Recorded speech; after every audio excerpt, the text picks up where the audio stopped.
The American Civil War emerged from a long build-up of unresolved contradictions woven into the fabric of the United States since its founding. By the mid-19th century, the nation had developed along two sharply different paths. In the North, industrialization, wage labor, and rapidly growing cities created an economy oriented toward manufacturing and internal markets. In the South, the plantation system relied on enslaved labor to maintain agricultural profit, especially in cotton cultivation.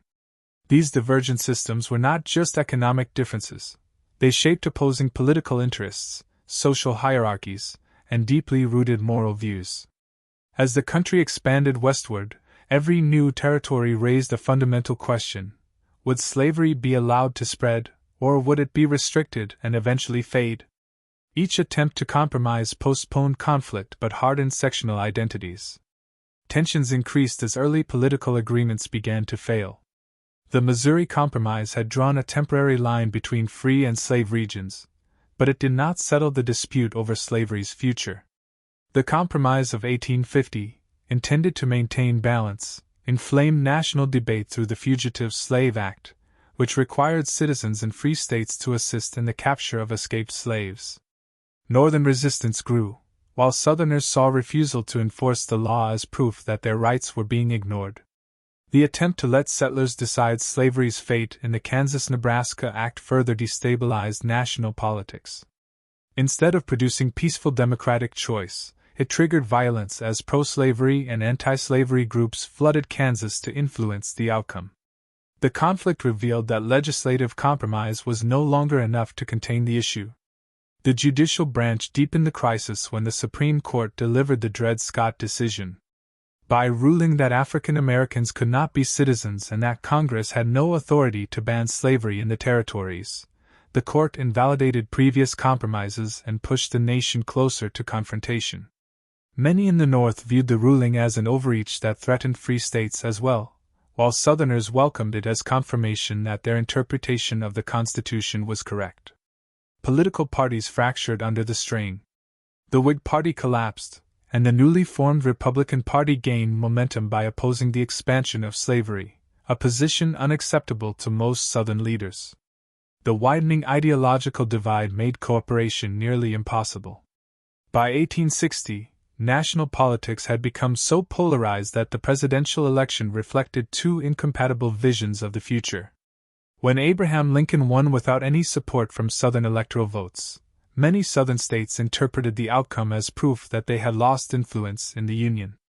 Even though Lincoln repeatedly stated he would not interfere with slavery where it already existed, Southern leaders argued that remaining in the Union endangered both their social system and political autonomy.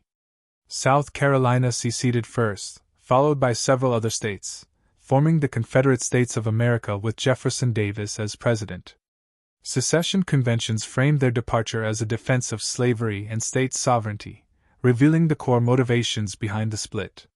In the months between Lincoln's election and his inauguration, the federal government struggled to respond. Outgoing officials were reluctant to use force, hoping compromise might still preserve unity. Yet the fundamental issues dividing the country were no longer negotiable. Lincoln's inauguration speech emphasized that secession was legally void and that the Union must be preserved, but he also attempted to reassure Southerners that he had no intention of initiating aggression. The fragile situation revolved around federal forts located in seceded states, especially Fort Sumter in Charleston Harbor. Lincoln's decision to resupply the fort without reinforcing it set the stage for the conflict's first confrontation. When Confederate forces demanded the fort's surrender, and then opened fire after Union refusal, the symbolic and political line was crossed. The attack unified much of the North around the necessity of preserving the Union through force. Lincoln's subsequent call for volunteers prompted for additional states, Virginia, North Carolina, Tennessee, and Arkansas, to join the Confederacy, convinced that the federal government's response showed hostility toward the South. Both sides expected a short conflict. The Union believed its industrial capacity, larger population, and stronger transportation networks would quickly overwhelm the rebellion. The Confederacy relied on the belief that its military leadership, defensive posture, and potential foreign support would compensate for its weaknesses. As each side mobilized, early assumptions about a quick resolution would soon prove unrealistic. The foundational differences that had accumulated for decades had finally erupted into a war either side could easily control or predict. The opening phase of the conflict emerged not from a single cause, but from a long sequence of political failures, social divisions, economic contrasts, and escalating confrontations that made peaceful settlement nearly impossible. The first months of the war marked the transition from years of tension to active conflict, setting the stage for a prolonged and transformative struggle that would reshape the United States in ways few at the time fully understood. The first major clashes of the war showed how far reality diverged from early expectations. The initial Confederate victory at Bull Run demonstrated that determination and defensive strategy could disrupt Union plans, while also dispelling the illusion of a swift end. As the North reorganized, attention shifted westward, where Union forces under Ulysses S. Grant achieved significant successes. The captures of Fort Henry and Fort Donelson secured key waterways and forced the Confederacy to abandon large areas of Tennessee. The Battle of Shiloh followed, shocking the nation with unprecedented casualties and revealing the brutal scale the conflict was taking. In the East, Robert E.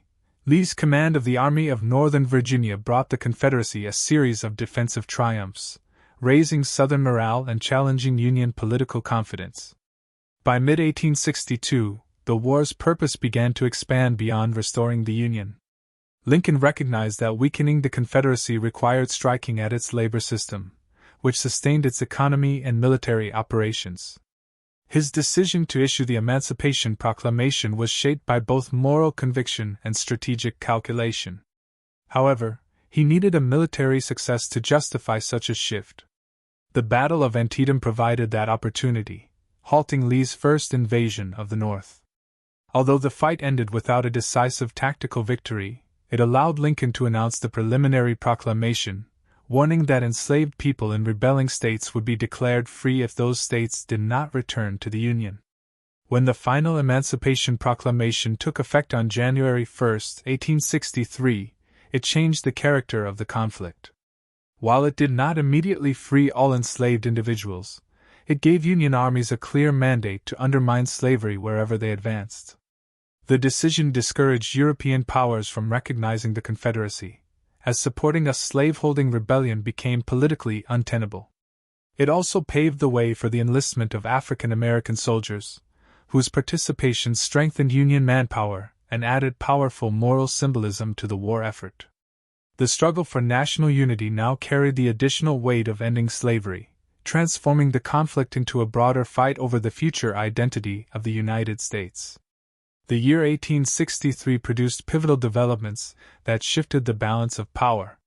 In the West, the prolonged siege of Vicksburg cut the Confederacy in half and gave the Union full control of the Mississippi River. Its fall undermined Southern logistics and opened new strategic pathways. Simultaneously, the Battle of Gettysburg halted Lee's Second Northern Offensive.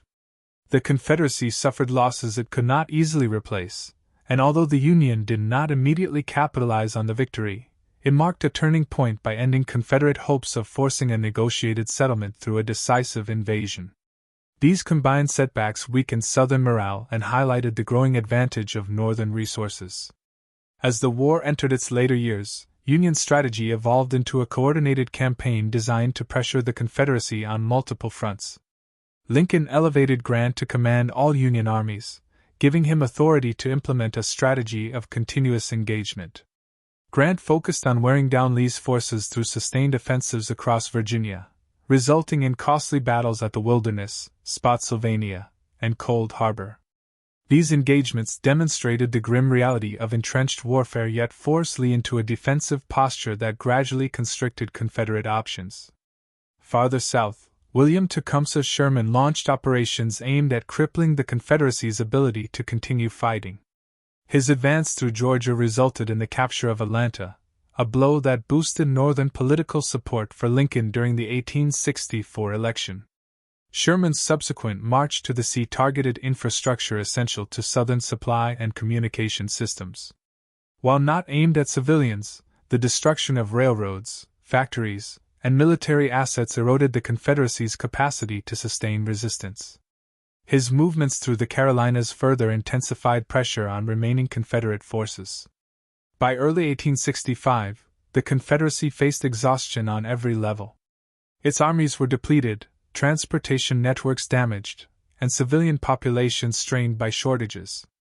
Political unity collapsed as confidence in eventual victory faded. Richmond's fall in April signaled the disintegration of Confederate authority. Lee's attempt to escape westward failed when Grant's forces blocked his path, leading to the surrender at Appomattox Court House. Other Confederate generals followed suit, bringing organized resistance to an end. The conclusion of the war did not resolve the vast human and political consequences it created. More than 500,000 lives were lost, leaving families and communities grieving across both regions. Large sections of the South lay devastated, requiring extensive rebuilding. The abolition of slavery through the 13th Amendment marked a fundamental transformation of American law, but the transition from slavery to freedom introduced new conflicts that would shape Reconstruction and the generations that followed. The Civil War preserved the Union, ended a system of bondage that had defined the nation since its earliest years, and set the stage for continuing debates about citizenship, equality, and federal authority. Its legacy continues to influence American society, politics, and memory, demonstrating the enduring impact of the nation's most defining conflict.